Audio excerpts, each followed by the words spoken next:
All right, this is it. Wow, a whole year. Let me give you a backstory. In my whole life, I've never been drunk before. That's actually a line from the show, tonight's show. Yeah, my whole life, probably, first beer was probably 15, something not, I think that was it. I don't remember. Neighbor actually gave it to me, a couple doors down.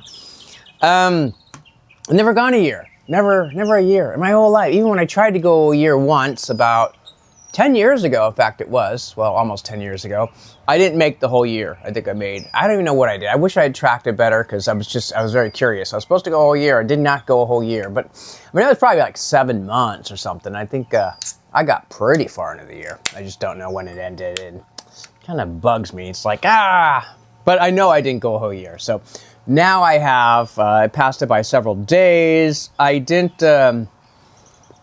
actually have a set time or date when I was like, okay, now it's just, I haven't had a huge desire to, like, it wasn't that big of a deal to, like, oh, it's got to be at midnight or whatever. I thought about it because it was at the casino, but also I need to make sure I'm recording because I can't do this twice. Am I recording? Yeah, because I thought, you know what, this first time.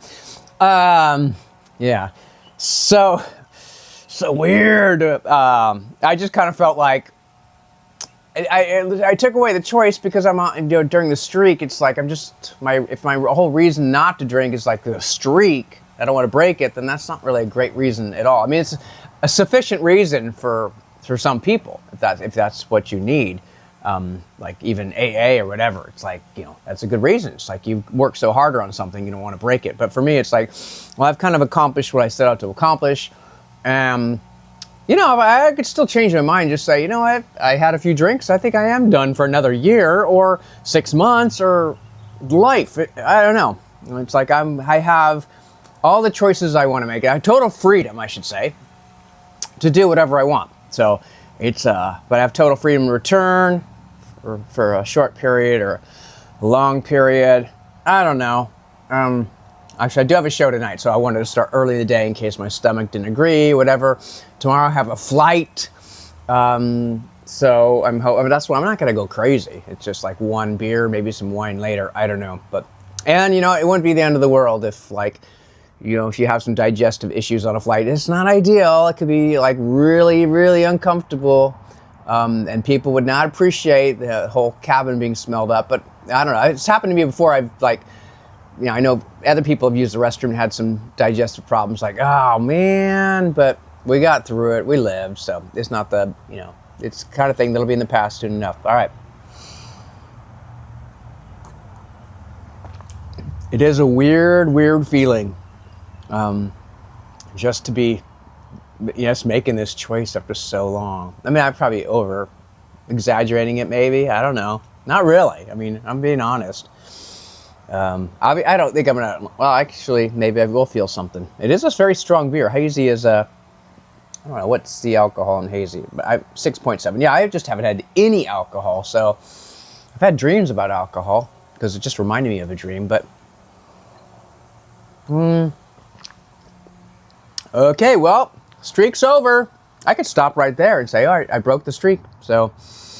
It is a little sad. I gotta be honest. It is a little sad. It was like, oh man, like now my streak's done. But it wasn't really for anyone else. Nobody really cares. And I want to kind of say that it's not that the people they care about me, but for my streak is my personal thing. It's not like people were saying, you need to drink or you need to not drink. It's just like, I don't care, do what you need to do. So I kind of got that feeling. I think during my last streak or whatever I tried, actually I had a neighbor that just loved wine, and he was like, yeah, you got to try some wine. You don't need to do that, sort of a little more pressure. That's probably why I broke the streak earlier.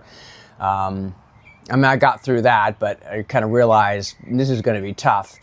But for the most part, people are like just indifferent. Indifferent is probably the word. Go ahead. If you don't want to drink, don't drink. It's like no big deal. Although some friends, like especially on New Year's, like, what? Oh, come on, you can drink. They're a little more.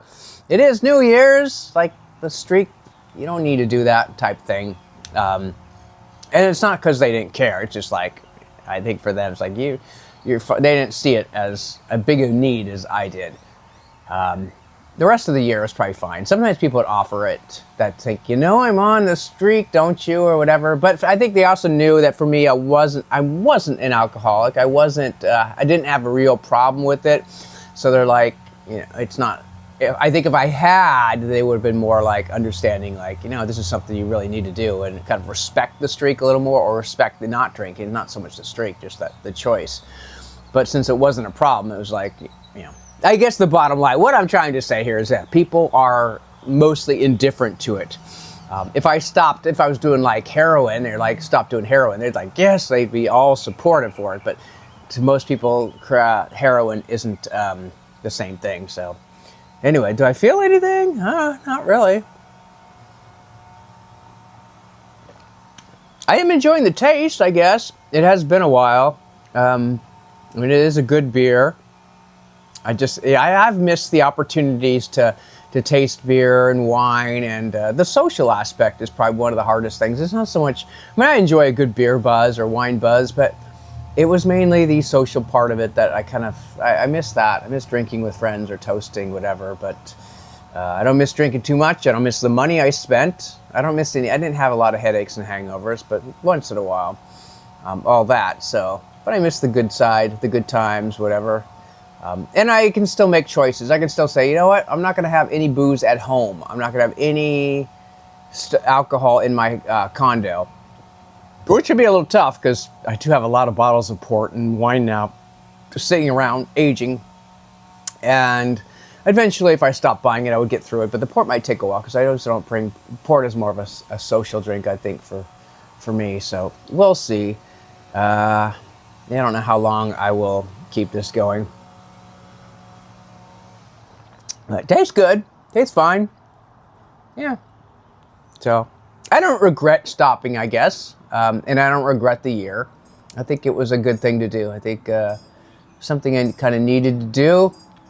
I've done it with candy. I'm not eating candy, but I did it with a year of not buying candy. I guess I could do it with a year of not eating candy, but there's absolutely no way I want to do that. No reason I should do that. I know I have self-control for candy when I want it, or really make a big deal of it. But this week I have not. I just could not stop going back to that bag, or the bags of candy, over and over. Yeah, I wish I don't know, I don't regret it. I know that for my weight, but the weight wasn't even a need. It's like my whole weight thing. It's not a need. It's like something I want to do. It's kind of almost a game, but it's not like, oh no, I'm back in the 140s. Like, that's fine. I can be in the 140s, but I kind of do my goal is to get past what I got back years ago. That was 133 was my lowest. I'm like, you know what? I'm breaking that. I'm going to 132 something. So I am going to get below that, and then I can start going back up. But that is something I'm going to hit. So we'll address that when I get back to California. That's it. That's been my breaking the fast, the beer fast, breaking the booze fast, or whatever. Sobriety. I don't know. I don't have a name. Okay, the cat has got something in its mouth. It might be an animal or something. I think it might be. Okay, so that's it. Cheers.